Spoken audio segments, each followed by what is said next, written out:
All right, Mario Cristobal is here, number 16 in America, 6-0 Miami Hurricanes. What's going on, man? A lot of work, a lot of grinding, a lot of progress. So it's Miami's really starting to take shape the way we always envisioned it would. But we got a lot of work to do, but we've come a long way. So a lot of excitement, a lot of momentum, but a lot of grinding, brother. That's the way we do things down here, and the excitement is off the charts.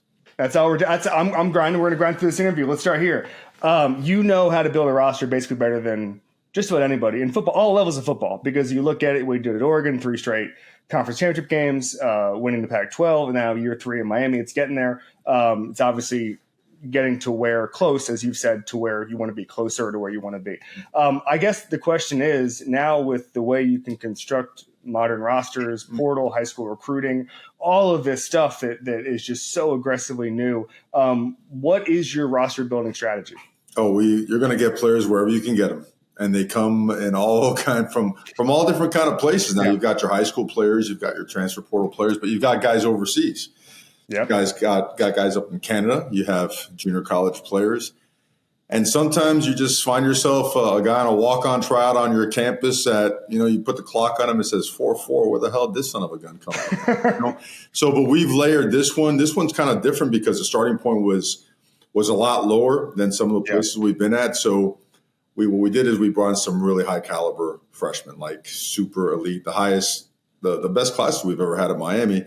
And then we layered the upper top of the roster with just some really accomplished and experienced transfer portal guys that have seen a lot of ball, played a lot of ball, a lot of heavy duty reps in some really competitive situations, conference titles, national titles. So when we took that, and we had a handful of guys that remained on the roster that were really good players as well. Yeah. That's like a good sandwich and a good blend, and that's where this roster is right now. But we're going to keep pushing it with high school recruiting and supplementing it with portal guys. But we're always in the JUCOs and always looking overseas where we would define them.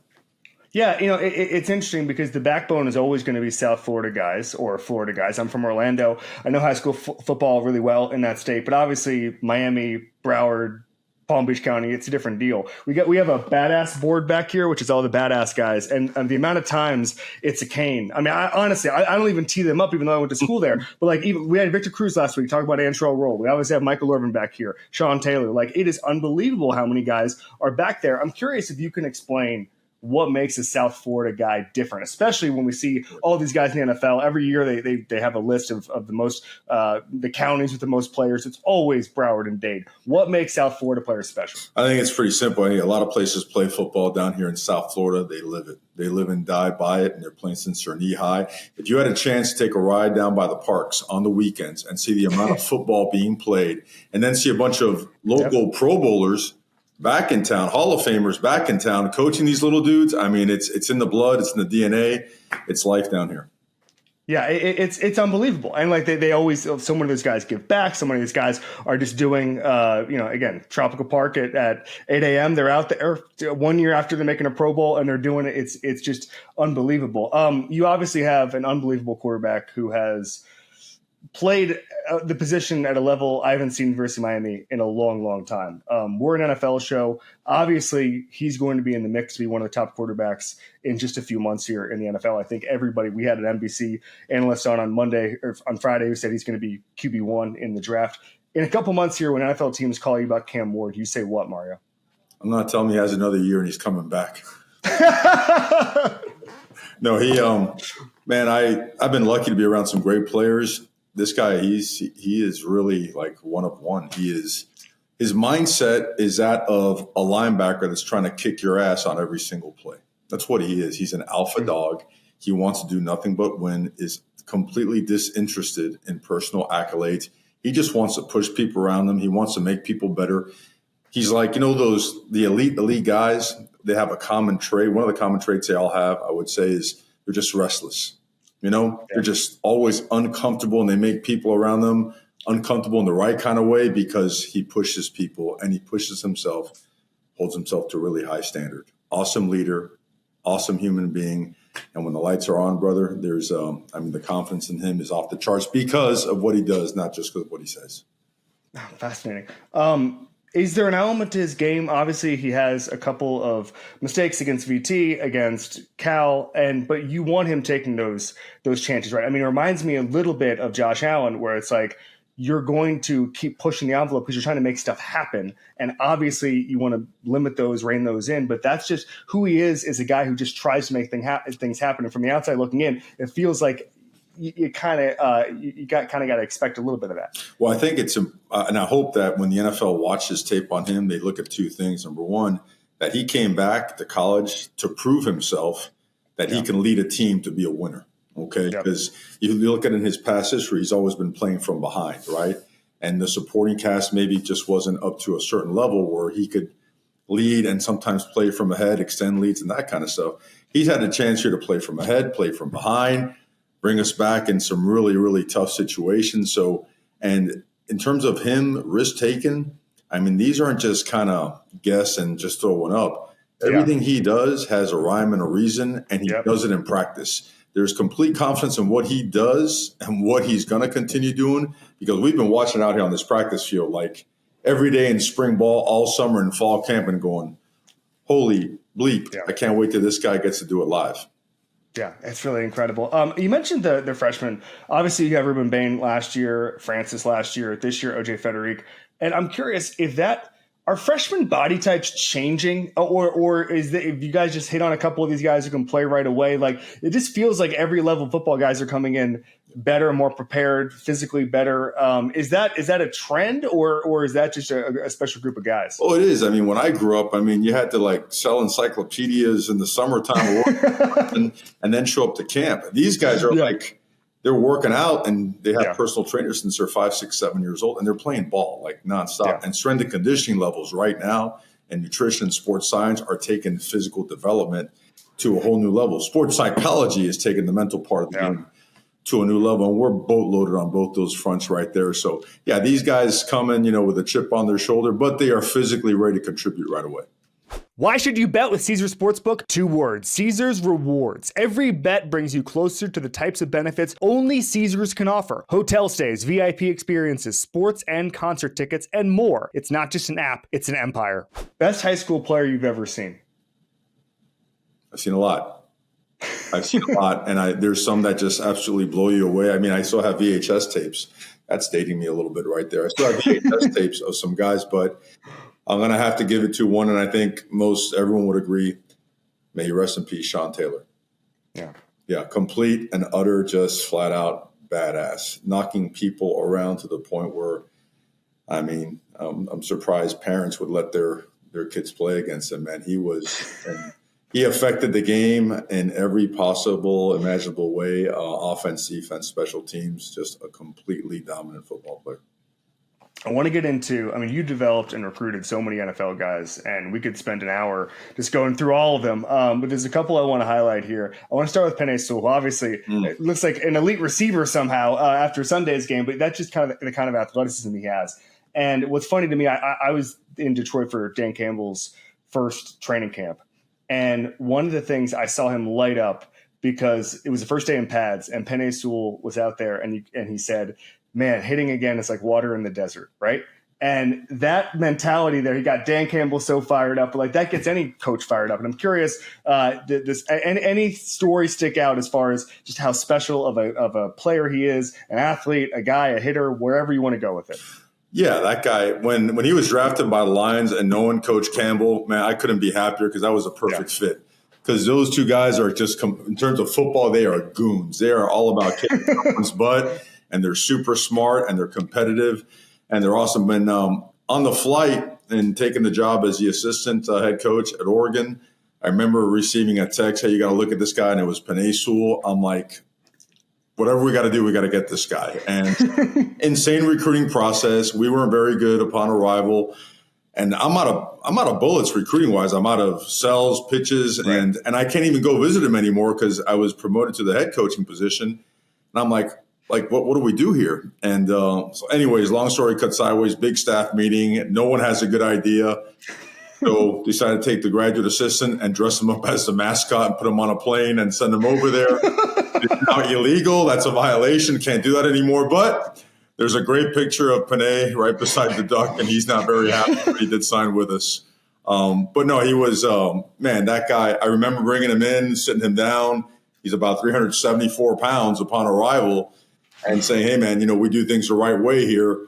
Day one, you're going to have to be the third teamer. All right. And you're going to have to work your way up. And about a day later, it's like, hey, man, that third team discussion, we're going to change that. And you're going with the first team now. So it didn't take long for him to prove himself as being that guy. But my Lord, what power, what strength, incredible upbringing. All right. Yeah. Miss Arlene, Gabe Sr., oh, my God, off the charts human beings, tough, hard-nosed parents that raised an absolute stud. And, brother, that guy in practice was an absolute just joy to be around because he would try to whoop somebody's ass every single part of practice all day long. Wow, that's amazing. By the way, I understand why it's a violation. There is some graduate assistant right now who's so happy that he's not going to dress up like Sebastian the Ibis the next couple of months. I'll say that. Yeah, it was totally forced. I'm sure he'll. All right, let's get to Sabin. Obviously, you guys had a very funny moment the other day on game day. It was very, very funny about you protecting him from the Dolphins fans. But obviously, anytime anybody has coached with a Nick Saban or coached under or played under a Bill Belichick, I always want to find out what the most impressive thing you learned about football from them was. And it was actually kind of funny. I had Bryce Young on a couple of years ago, and he started to tell a story. He was at Alabama at the time. He started to tell a story, and then in the middle of it, he stopped. And he said, I can't finish this story. Coach Saban will be so mad at me. And I was like, you know what? That's good coaching. It's that Saban is drilled in that you can't actually teach him. You can't actually tell what he taught him. But I'm curious, just from being around him, what you learned about football from not only Saban, but just being around that many NFL guys that you helped bring into Tuscaloosa. Well, I think the blueprint for the entire year, that format is off the charts. I mean, you're talking about the winter conditioning program, the fourth quarter program, the rep count, the regimentation for spring ball, and how that leads into the summer, and then your player-led workouts, and then going into training camp and preparing for game one. I thought all that was like elite. But I thought the mentality he brought to the office every day was what really was. That was a secret sauce. Yeah. Like that guy refused to allow complacency to creep into the program. And if he felt just a tinge of it, oh my God, God help you. Like we were convinced like your day, your name was on the counter on a particular day. And that day, God help you, because you are not going to do anything right. And you're going to get your butt absolutely ripped from the time you step in the office to the time you leave. And it's a test. But he kept everyone on edge, and he pushed everyone, and he set up competitive opportunities between coaches for them to fight for opportunities. And I thought that was brilliant, because you can't expect your players to compete when your coaches don't. Right. So that's fascinating. Yeah, a lot. Yeah, man. No, he was awesome. I nothing but great things to say about him. But he cannot speak Spanish, and I had to protect him. Could you give me an example of something he would do, just in the vaguest terms, if you want, just as far as how he would kind of get coaches to compete against each other?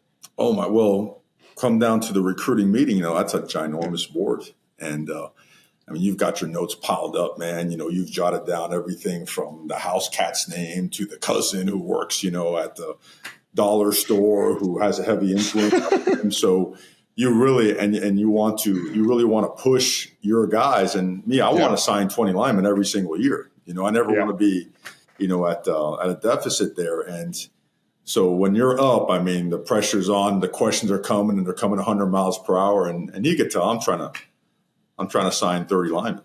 And he looks over and he says, hey man, you know what happens to pigs?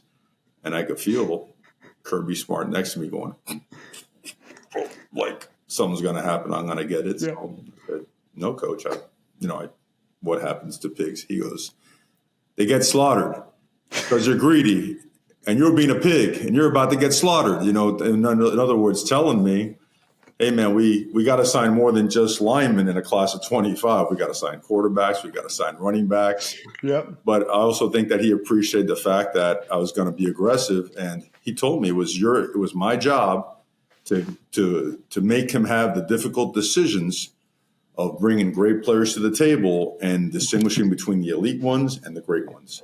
And so I learned a ton on what a difference that can make as it relates to your roster, and how that translates to tight fourth quarter games when two teams are battling for it all. That's amazing. First of all, two quick ones for you. First one is, it's interesting to me because in this portal era, and you guys brought in so many great players in the portal, Cam Ward being among them, obviously Mish Powell on the defensive side of the ball. But is there we've had this in the NFL where, training camp isn't what it used to be, all that stuff. You can't do the Junction Boys anymore. And it feels like now September football and as part of October in the NFL has become a little bit more like just trying to figure out your identity. When you're integrating so many guys in, and you've had success with it over the past 6 weeks, what's the key to starting fast when some of these guys are still getting up to speed? Training camp just can't be the be all end all. How have you managed that, Mark? Yeah, it's the summer. The player led workouts and them having like a plan and a blueprint for that is what's key, because by the time they get to training camp, they've installed everything twice. Yeah. That's about, 8-9 weeks on their own. And training camp for us, it is an old school training camp. It is just like Coach Sabin ran it. It's just like Coach Jimmy Johnson ran it here at Miami back in the day. I mean, Howard Snellenberger. That's how we run things, and that's how we continue to run things. So that's what helps everything gel together. And the transfer portal guys we took are guys that had experience. That was very different for us. There's a lot of high-profile names out there that maybe haven't played as much that are good players. But for us, if we were going to go and play at the Swamp game one, we needed to have a seasoned quarterback. We needed to have a seasoned O-line and wide receivers and tight end. We needed to have guys on the roster that could handle an environment, the noise, the distractions, and just go. And a lot of them played in similar systems to what we have. So it was very particular and specific as it relates to who we actually went after in the portal. Very interesting. All right, last thing we do with everybody, it's the board behind us. It's called Badasses. Badass. You've got a lot to pick from because you were a Hurricane in the late 80s, early 90s. You were at Oregon, obviously bringing in all those NFL guys. You were at Alabama. You were at FIU, where you had T.Y. Hilton and a bunch of other guys who managed the NFL. You got a lot to pick from. You have the floor, Mario Cristobal. Well, can I pick a couple or just ask? Sure. Favorite player of all time, Jack Lambert. Oh. All day, every day. Still have my Jack Lambert jersey, man. I want to be him. Drafted at 6'4", 208 pounds, same dimensions as Al Toon. I was a freak about just memorizing stuff like that. And I love the way he played. I have all his clips, all his posters, all the pictures, all that stuff. Love that. Baddest ass, most influenced guy ever, Dennis Lavelle, my high school coach. Wow. The baddest, the toughest. He looks like Sensei Kreese from Cobra Kai. And he can absolutely whoop anybody's ass on the face of the earth. Still alive. Baddest Hurricane, man. I can't answer that without getting 400 text messages, all kinds of names for not choosing them. I just, I think to honor and the right way and the right person to choose for that, again, is Sean Taylor. Yep. I mean, there's nobody like it. The respect he commanded in college and the NFL, it's just unparalleled. And I think that speaks for itself that you're not going to get 400 text messages because that's the correct answer. I'll get a couple still. You know how these. Who's the number one guy who's going to text you and be like, come on, man, where was I on the badass list? If I say one, I'll add exponentially add more to the table. So no, I've been blessed, man. I was just an okay player, but I was surrounded by some absolute studs here and learned a ton. The greatest experience of my life was being a Miami Hurricane, and coming back to Miami had everything to do with the life-changing experience. And I owe it to the University of Miami. I owe it to the city. I owe it to the Hurricanes, past and present, to be here and do my best to be a part of bringing Miami to where it needs to be. Well, number 6 team in the country, got Louisville this weekend. You've done a lot of work in the last 3 years. Thank you, Mario. Thank you. Appreciate you.